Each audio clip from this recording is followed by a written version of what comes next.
Since the 1960s, but fundamentally since 1972, a growing understanding emerged on the unsustainability of our ways of life in terms of inequalities, environmental disruption, economic structure, and cultural clashes.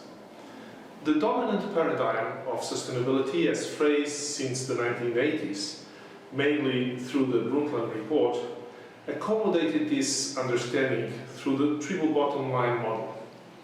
Despite the progress in sustainability mechanisms, international conventions and legal reforms, namely after the Rio Summit in 1992, the situation of the world did not improve.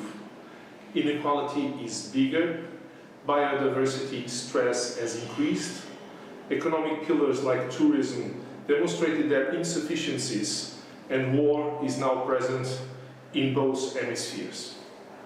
The triple bottom line model proved its basic mistake, to exclude cultural expressions and diversity instead of building from them.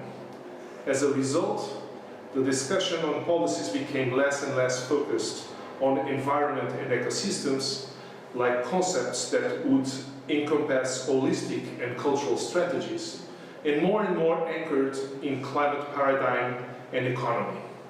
In fact, out of the concerns on sustainability a few decades ago, only economy kept growing, with undeniable social advantages in the first moment, namely the diminishing of poverty, but aggravating all the other indicators.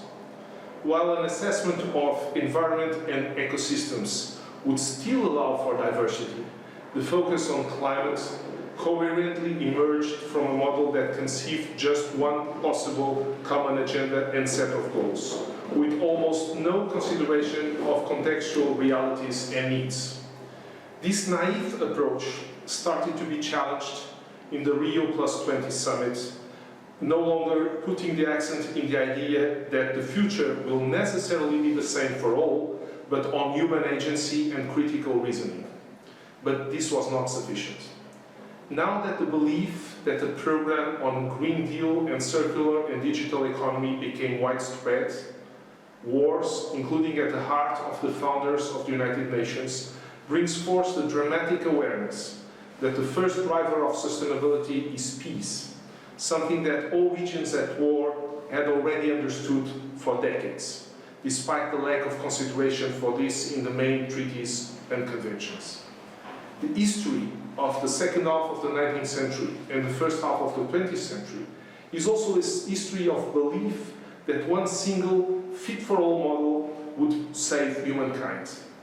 2 world wars, among many other disasters, proved otherwise.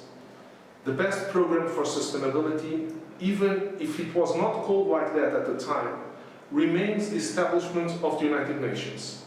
Its focus on peace and its identification of education, science and culture as sitting at the core of such program.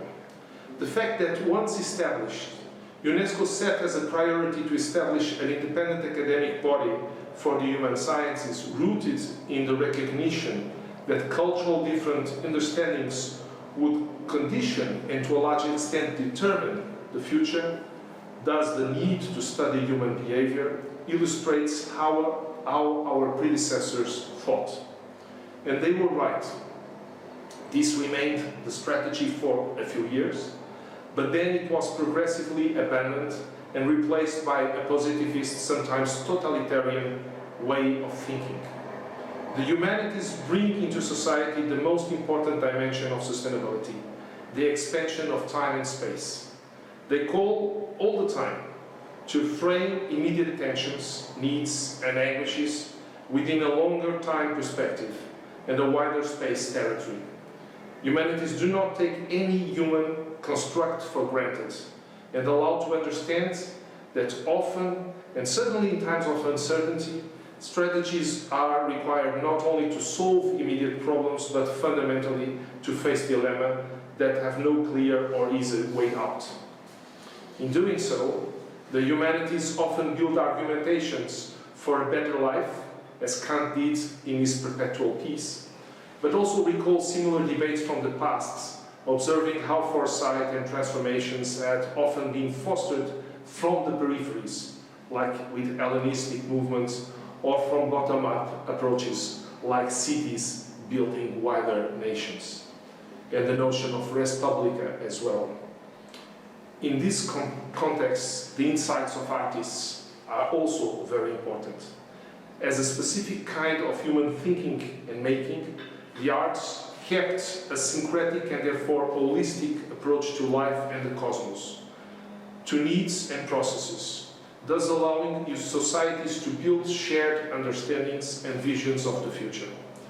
The representation of the human body in the Sistine Chapel of Michelangelo, the Dervish dancing, the choral symphony of Beethoven, the plead for peace in the Guernica of Picasso, all these are ways of connecting with the past for the future.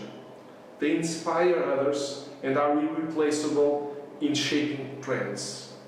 To incorporate the diversity of cultural expressions, and namely the arts, in the sustainability strategies is therefore a major need. Likewise, not only to study the past, but to use the methodologies of the humanities, namely comparison and generalization, in the governance of societies and in the building of those strategies is required.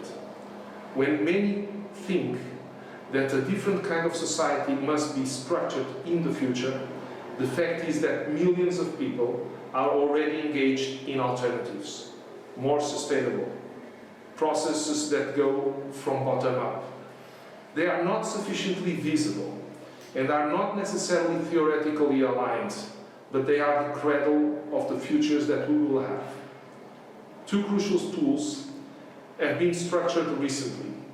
As a roadmap anchored in these considerations, the Jena Declaration following the International Year of Global Understanding offers a good framework for all of us. As a coalition of experiences and institutions and the umbrella of UNESCO, the Bridges program reconnects the concerns on sustainability with bottom-up experiences and the concerns that led to the establishment of the United Nations and of UNESCO. Alongside other tools, these are the two most important in the present and a positive sign for the future. Thank you.